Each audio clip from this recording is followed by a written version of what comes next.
Donc pour la pierre, on va pouvoir travailler avec la pierre produite à la fois sur site, puisqu'on organise quelques sessions d'extraction avec les techniques médiévales, au pic, à la lance, mais également en travaillant avec les carriers locaux. Et cette pierre-là va avoir tout un cycle de vie, je dirais, au cours du chantier.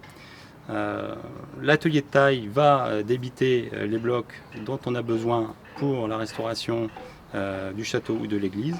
Les chutes vont être valorisées et utilisées comme support pour la mise en place des ateliers du patrimoine auprès des enfants, du grand public ou des personnes en difficulté.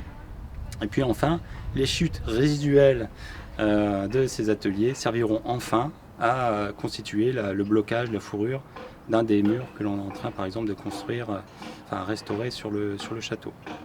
Et cet esprit-là va présider également pour d'autres ateliers tels que la terre cuite, où l'argile qui va être travaillée, notamment parfois l'argile même de Berzy, hein, du site, vont être façonnées. On va pouvoir réaliser ensuite nos terres cuites architecturales, tuiles, briques, carreaux de pavement, les faire cuire à travers un four qu'on a pu construire avec les matériaux locaux, sable, argile, torchis et briques. Et puis enfin, ce qui va résulter finalement de cette cuisson, si les pièces sont réussies, elles sont posées conformément à leur destination. Je pense à la tuile notamment pour le toit de la chapelle ou un carreau de pavement pour le pavement ou le carrelage de la chapelle.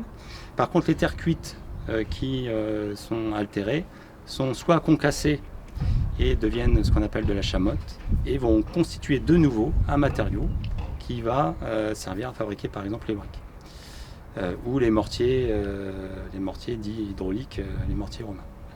Également les sables, puisqu'on va travailler les sables locaux trouvés sur le site de Berzy, qui vont nous permettre soit de dégraisser les argiles et puis de réaliser nos terres cuites, soit de participer à la confection des mortiers de chaux qui viendront, qui permettront de restaurer un mur, une maçonnerie.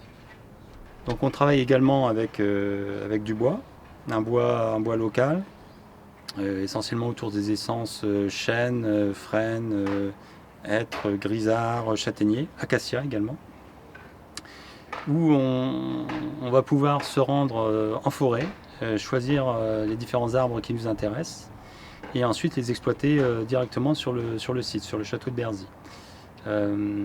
Et assurer, optimiser finalement le cycle de ce matériau à travers la réalisation de nos pièces de charpente, de menuiserie, et les déchets finalement qui vont en résulter, que ce soit les copeaux, les chutes, vont pouvoir être utilisés comme combustible, par exemple, ou bois de chantier. Et puis enfin, les sciures vont alimenter les toilettes sèches qui seront présentes sur les différents campements du chantier de bénévoles de Berzy.